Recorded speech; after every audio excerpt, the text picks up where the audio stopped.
All right, Coach, rivalry game with our road contest at Tusculum and the Bo Cordell show. What's it take to slow down that aerial assault that the Pioneers can boast of? Well, they ran it against Mars Hill, so I guess their answer to take some pressure off of him is to try to establish some kind of a run game, and had a running back to carry the ball 36 times, and so that's a little different for Tusculum. I think last few times they played us, it's been in the 50s the times that they've thrown it. So, and I look for him to throw it against us. I think he's a proven quarterback that they like to have the ball in his hands and let him distribute it to receivers and backs. But I think everybody kind of checked them off, and then Mars Hill has to go to overtime to beat them, and I think that's got everybody's attention and proves a little bit again about their personnel. They've got some people who can play, and so they're a talented football team and got some key players, and so gonna have to line up and earn whatever you get from them. How do you defend a guy like their second leading receiver and tight end Wesley Powell, all 6'10", 255 pounds? Well, you bite him on the ankle or something, because you certainly can't get up where he is, and we don't have anybody that can match up. So again, you do the best you can. You try to make some calls to keep him from getting in places where he can catch it. So just have to hope that we can execute some defense against him. How do you use a tough contest with Brevard to build your team? Well, you'll have to ask those guys that are playing. We certainly have talked about all the right things from a coaching perspective, but we can put every kind of plan there is together, but somebody's got to execute it. And since I don't have any eligibility left,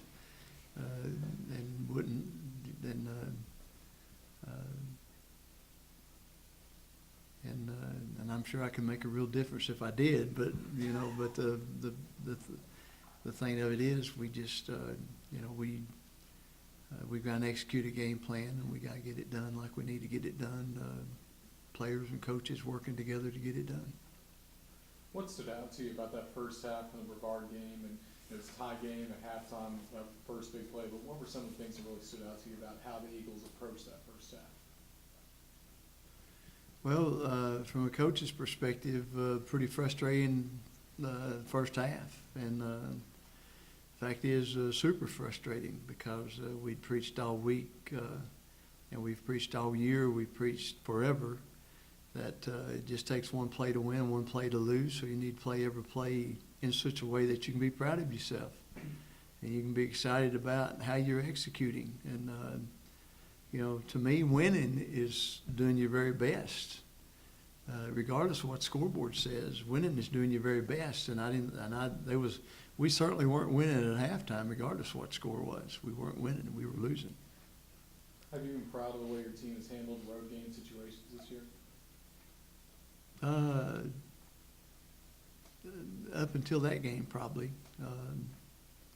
It's been too early for me to remember the other road games, not Newberry. Newberry and Brevard have been pretty disastrous for us in the way we've handled them. And so, again, go play on the interstate. It don't matter where you play. Or go play in 2 feet of snow. It don't matter what the conditions are. What matters is how much heart you play with. Always has, always will. That's the bottom line. What percentage of your heart are you willing to give? That's it. You bring up those 2 road games, but you're still only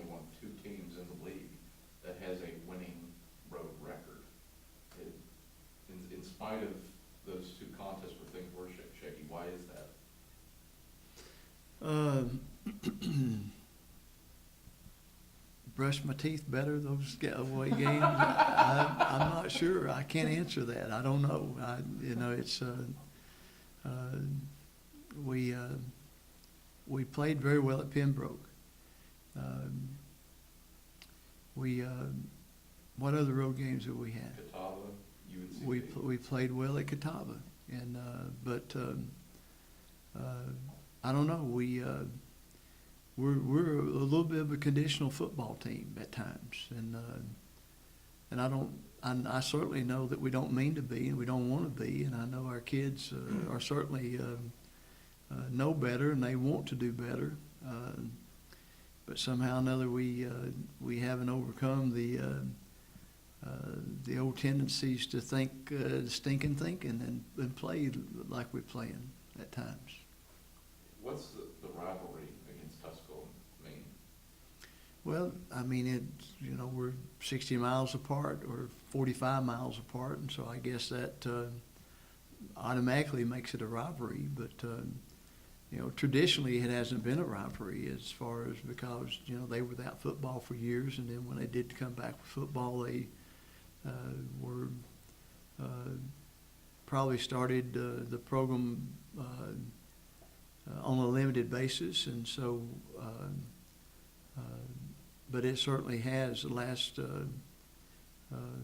last few years when they got in the conference, and that made it a rivalry game because it was important that another conference game that we do well in the conference game, and so Coach DeBus has done a great job, he and his staff, and have built a very competitive football program. And so, it's you got to line up and play and get the job done against them, or you'll get beat because they're a good football program.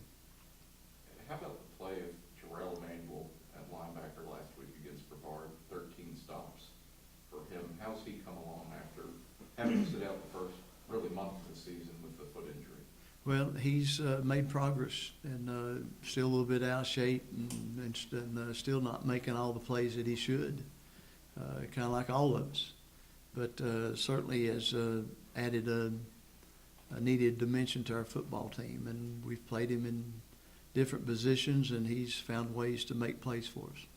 What about their defense? First team you'll have faced in, I believe, 7 weeks where the leading tackler is not a linebacker. It's one of their hybrid corner linebackers. What challenges does the Tusculum defense pose? Well, if they watch the Brevard game, they pose a lot of problems because they line up with the playmakers in position to make plays, and I think Brevard made plays, and I think Tusculum has got probably a little better athletes that are certainly in position to make plays, and they're getting better defensively. I think they got a new defensive coach and a new scheme, and I think they're getting to the point, at least based on the Mars Hill game, to where they're feeling pretty comfortable with it. I mean, you pick off 5 passes. That's a dangerous defense.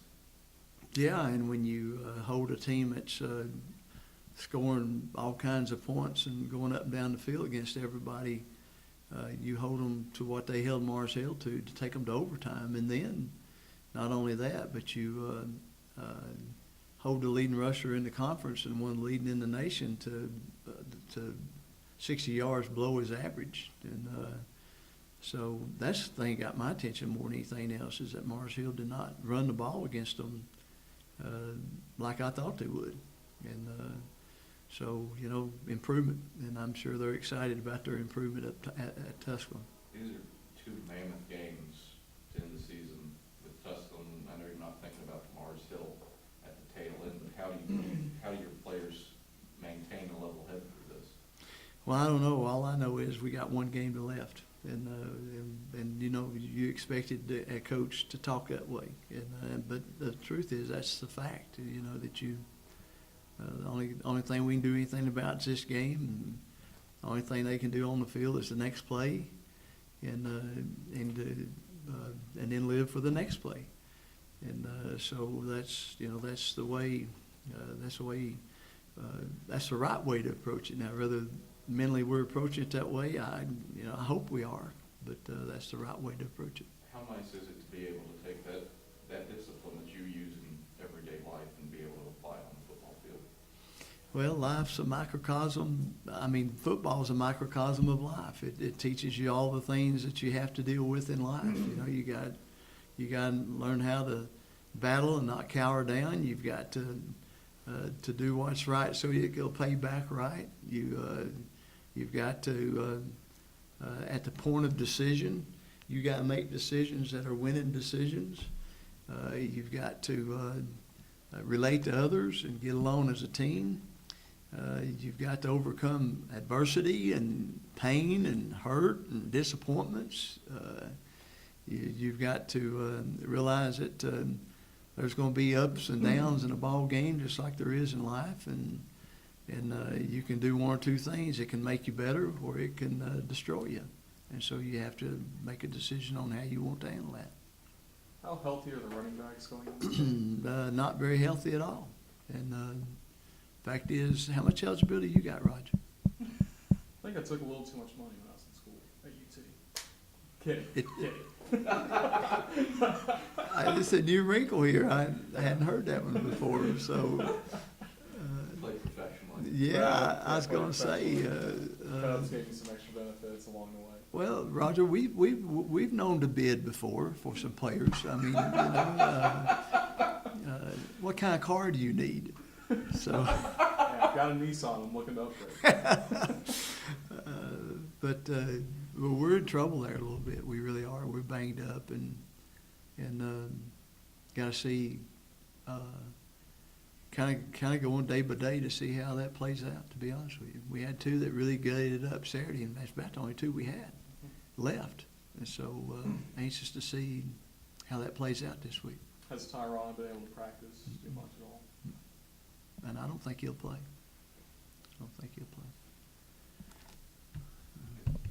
Anything else? Thank you. Yes, sir.